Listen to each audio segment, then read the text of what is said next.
Hello, welcome again as we continue our chronological read through of the Bible. You might think that things had gotten as bad as they could after Gideon and Abimelech, but we're soon going to see that's really not the case.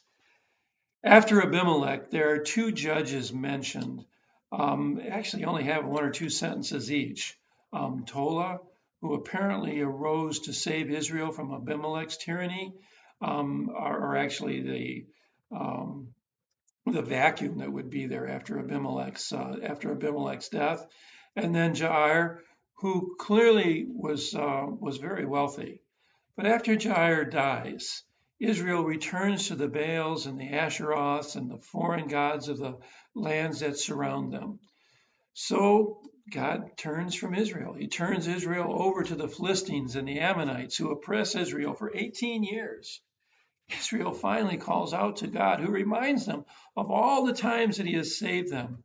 But he tells them he's not going to save them anymore, that they should just go to these gods who they're now worshiping and be saved by them. But Israel confesses her sin before God, and she tells God that God can punish them any way that he sees fit, but please deliver them this very day.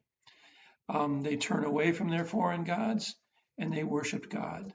And God heard their call. In his infinite mercy, he does come again, and he does once again deliver them. Now, the Ammonites have been raiding basically in Israel. They're preparing now to invade Gilead. When Gilead's leaders asked Jephthah to be their leader. Now, Jephthah was a son of Gilead by a prostitute, and he was therefore driven away by his brothers. They didn't want anything to do with him. But he had become a mighty warrior since that time, and now the people of Gilead needed him.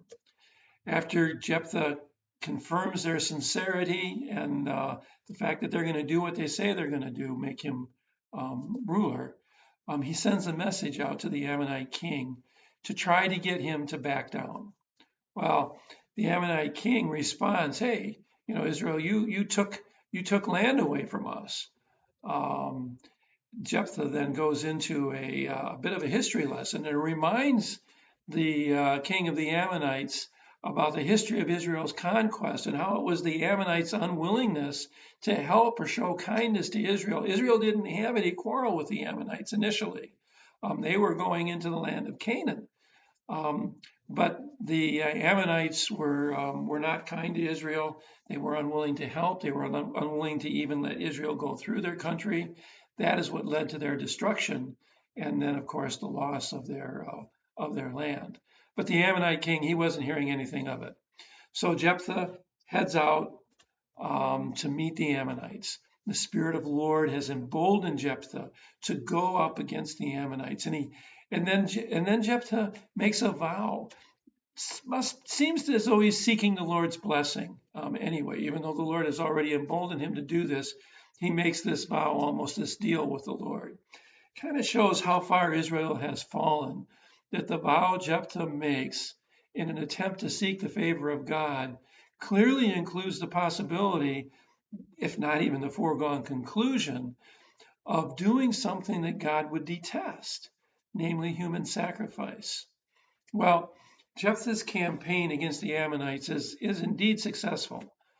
Now, on his return home, it turns out that the first thing out of his home, which he had promised to sacrifice to God, the first thing through the door of his house is his only child, his daughter. She's come out to greet him. Possibly even more troubling than Jephthah's vow in the first place, is that Jephthah appears to have followed through on the vow, even though it's clearly against God's will. Human sacrifice has never been in God's plan for Israel. When God told Abraham to sacrifice Isaac, God, in the end, God provided a ram as a substitute. And also, when God claimed the firstborn of all of Israelite, a substitute again was provided. It has been provided for that, so that there was no human sacrifice. Clearly, all of Israel was compromised by the practices of those people around them, whom they were supposed to have wiped out, but didn't. by the, actually, by the way, there is one other interpretation that some people have of what happened with Jephthah and his daughter. Some interpret Jephthah's action as dedicating his daughter to perpetual virginity, which would still be a tragedy for her and also for him, because his line is going to end with, well, his death or her death, whichever comes last. So that is another interpretation that's out there for this. Well, apparently Ephraim has once again been left out of the fighting, and once again is deeply offended, as they had been when they did not accompany Gideon. Apparently Jephthah did not include Ephraim when he went out to fight the Ammonites. Well, Gideon had smooth talked them out of their anger.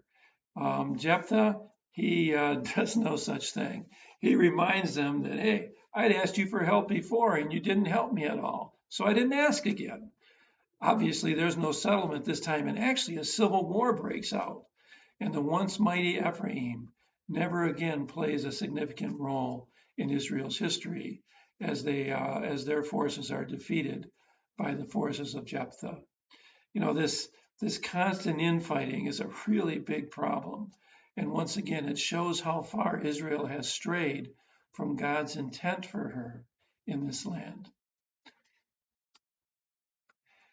Today's reading closes with a brief mention of 3 more judges. There's, again, not any great amount of detail regarding their deeds, other than that at least 2 of them appear to have been quite wealthy based on the number of sons and daughters that they had.